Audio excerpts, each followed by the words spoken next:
उन्होंने सरदार से विधानसभा क्षेत्र के सर्व समाज नौजवान और किसान ने बड़ा आशीर्वाद है लोकतांत्रिक पार्टी को दिया और लालचंद जी मूल को 47,000 के लगभग वोट देके दिल्ली तक संदेश दिया। अब हम लोग कांग्रेस भाजपा के अलावा हमारा खुद का विकल्प तैयार कर चुके हैं, हमें नई ताकत चाहिए। आज आपके बीच आया 3-4 महीने हो गए, लगातार लोकसभा राजस्थान के अंदर वो इलाके जहाँ और मजबूती की आवश्यकता, आप मजबूत हो गए 47 से अब लोग पैसे नहीं पहुंच रहा है, हो गए आप लोग कर लोग इस बार, लेकिन जहाँ बिल्कुल ही हम कमजोर है वहां भी हमारे परिवार को रात और दिन आप देखते हैं 4 बजे का 3 बजे का 2 बजे का अकेला व्यक्ति हूँ। ये देश का सबसे बड़ा प्रांत है और सब जगह उपस्थित भी दर्ज कराता हूँ, लोकसभा के अंदर प्रयास करता हूँ, सड़क से लेकर सदन तक, विधानसभा में भी तीनों आरोप के विधायक इस राजस्थान के मान और सम्मान की राय लगे। मैं आज विशेष रूप से सरदार से पूरे विधानसभा क्षेत्र को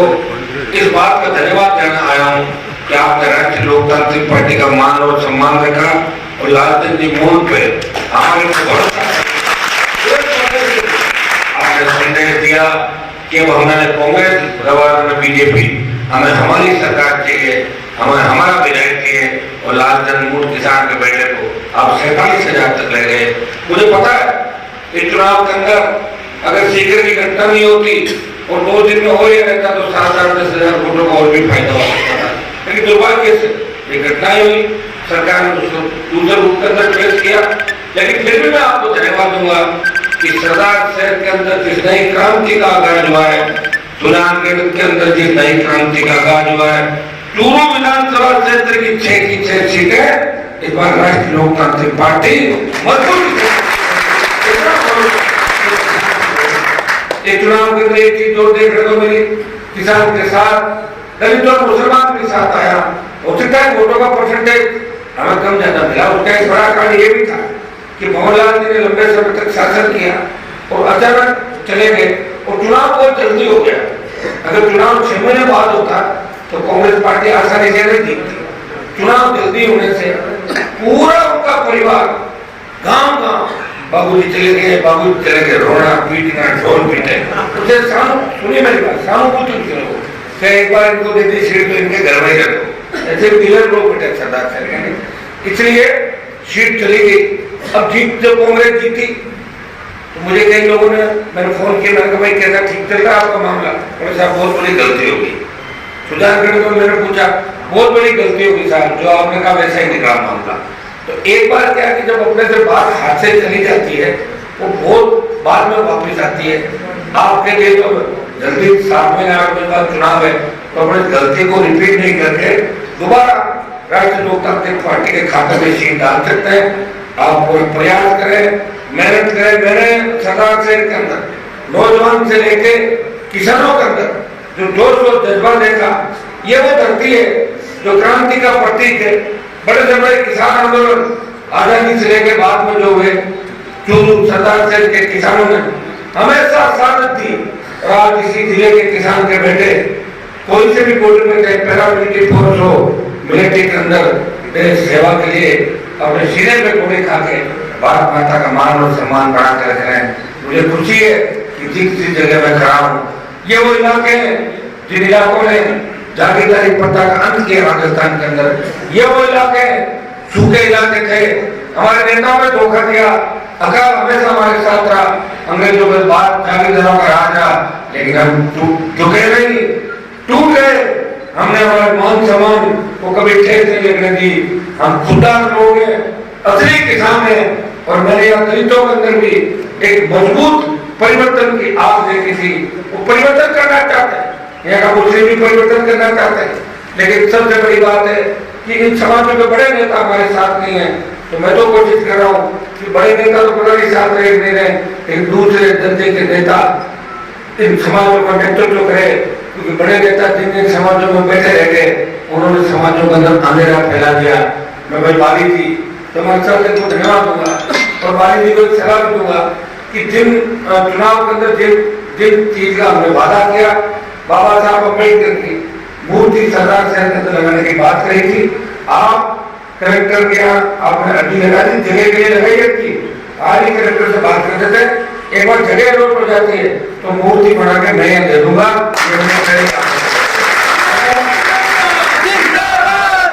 लेकिन मूर्ति लगाने के लिए हमें जगह चाहिए और जिला प्रशासन देगा। एक बार अगर आपने अर्जी लगाई तो आज ही कलेक्टर से बात करें कि जगह 2-3 4 जो भी चूक करके आप करें, मूर्ति बना के मैं अपना बोल दूं, मैं मेरी बात जब कहता हूँ उस बात पर हमेशा खड़ा उतरा, सही समय लग गया, लेकिन हनुमान बेनीवाल जो कहता है वो करता है। और मुझे एक बात राजस्थान प्रांत में बड़े से बड़े नेता हुए, राजस्थान में 52 चले थे, हमारे वहां भी देखे मेरे नाम का घराना, कहीं दूसरा घराना, कहीं तीसरा, कहीं चौथा, कहीं पांचवा, बड़े बड़े नाम थे, लेकिन खुद की पार्टी कोई नहीं बना पाया।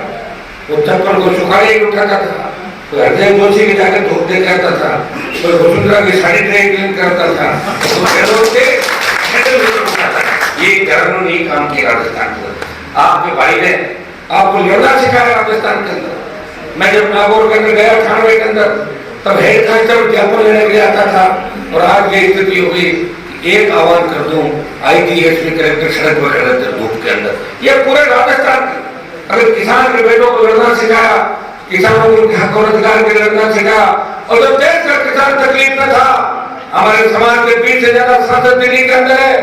लेकिन मेरे से हरियाणा, पंजाब और यूपी के किसानों ने बात कही, हनुमान जी आप अगर मोदी का साथ छोड़ दो, किसान कौन की जीत हो सकती है। हनुमान बेनीवाल ने एक पल नहीं गवाया और अपने भाइयों के लिए सत्ता को ठोकर मार के काम किया। और मोदी मैं मुकाबला कर रहा हूँ, मोदी को छोटा आदमी नहीं है, सारे मोदी रवि साथ भाग रहा है लड़ाई लड़ी। और जब सेना के सम्मान में अग्निपथ जब लेके आए, 4 साल सेना के अंदर पढ़ के आएगा, तब उस बात का विरोध अगर देश के अंदर किया तो लोकसभा सड़क और जोधपुर में 2 लाख जवानों की रैली करके प्रधानमंत्री को चेतावनी दी, प्रधानमंत्री जी सेना के सम्मान में राष्ट्रीय लोकतांत्रिक पार्टी किसान के बेटे तैयार है, फिर हम दिल्ली की ओर आ रहे हैं। आह्वान अगर किसी ने किया तो देश के एकमात्र सांसद हनुमान बेनीवाल ने किया, तो आपकी तरक्की का राज है, आप कर पाएंगे। मुझे पूरा भरोसा कि 23 के चुनाव के अंदर यहाँ के किसान के बेटे, दलित, मुस्लिम, ओबीसी के लोग मिला के एक नए राज की स्थापना राजस्थान में करेंगे। भाइयों, मैं इतना ही आपको कह सकता हूँ कि हनुमान बेनीवाल खुद के लिए नहीं लड़ रहा है। अगर मुझे खुद के लिए लड़ना होता तो 2003 में वसुंधरा के समझौता करके टिकट लेता और 2003 के अंदर मंत्री बनता, फिर 8 में पाड़ा बदल के बढ़ता, 13 में फिर बनता, 18 में फिर बनता, 19 में दिल्ली में बनता, और आपके चूरू में जो मंत्री जी जा रहे, ऐसा मंत्री जी लोग 20 साल में रहता राजस्थान बनना नहीं था। मैंने एक संदेश किया देश के अंदर, अब जब भी देश में बात करती है तब बात करती है कि किसान आंदोलन में जो देश की सबसे नई पार्टी थी, राष्ट्रीय लोकतांत्रिक पार्टी, जो नया पौधा था, उस पौधे ने अपना त्याग समर्पण किया। किसान कौन जब संकट में थी तो हनुमान बेनीवाल ने अपने भाइयों के लिए सत्ता को ठोकर मारी। हरियाणा में जाट राशन आंदोलन के अंदर जब जाटों के बच्चों में गोलियां मार की पुलिस चला रही थी, खट्टर की पुलिस चला रही थी, तो हरियाणा जाके और राजस्थान में अगर इस चीज का विरोध किया कि हमारे भाइयों पर न्याय अगर हुआ तो राजस्थान का जाट और सर्व समाज और देश का जाट हरियाणा को घेर लेकर सरकार को जाने के बाद देखिए एक भी सांसद हरियाणा के बच्चों की आवाज नहीं उठा रहा। एक व्यक्ति है जो तमाम समाजों की बात करता है, वो SC/ST की बात करता है, तो लोकसभा में ये कहता है कि शेड्यूल कास्ट का मेघवाल समाज का हाईकोर्ट का जज बनाओ, जाट को हाईकोर्ट का जज बनाओ, मीणा गुजर यादव को हाईकोर्ट का जज बनाओ। ये बात कहने के लिए बहुत बड़ा करेगा चाहिए, वो करेगा हनुमान बेनीवाल के अंदर है, खड़ा होता है अपनी बात कहता है। ये भी था कोई जरूरी नहीं हम लोकसभा में रहे और कोई जरूरी नहीं हम रहे या नहीं रहे, लेकिन हमारी विचारधारा ठंडी रहनी चाहिए। मुझे खुशी है इसी चूरू के अंदर जो हमारे राजनीतिक झगड़े की शुरुआत हुई थी, इसी चूरू की धरती से हुई थी। चूरू के किसान के बेटों के लिए हनुमान बेनीवाल सड़कों पर आया और लड़ते पार्टी बना के ये पार्टी आपके लिए समर्पित की। मेरा तो कोई देखे सत्ता कानून मुझे लेना तो ले लेता, और जो जवानी में सत्ता कानून लेते लोग तो 3 से लेकर 20 साल लगातार सड़कों पर लड़ी रहा हूँ। 3 बजे काम मिलूंगा, 4 बजे काम मिलूंगा, बच्चे पकड़ पकड़ के ले जाते हैं, कार्यक्रम बताते हैं, साहब बोलो बहुत बड़ा, चलो चलना ही पड़ेगा, 500-500 1000 किलोमीटर का सफर करता हूँ, वो सिर्फ इसलिए करता हूँ कि सत्ता हमारे हाथ में आए, सत्ता के बिना कुछ भी नहीं है, तो मंत्री बन भी जाए क्या भला करेगा अपने समाज का, अपने किसान का, अपने गरीब का, सत्ता की चाबी किसानों के हाथ में आए, लोकतंत्र कर या तो सत्ता की चाबी हाथ में आए, अपने लोगों को भला कर दो, जनता की ताकत तो सरकार को झुका दो, जनता की ताकत से तो झुकाएंगे सरकार को। आज बेटे जो सेकंड ईयर का पेपर आउट किया, राष्ट्रीय लोकतांत्रिक पार्टी ने शिवराज फाटक पर हजारों का प्रदर्शन किया, विधानसभा में 3 विधायक सस्पेंड हुए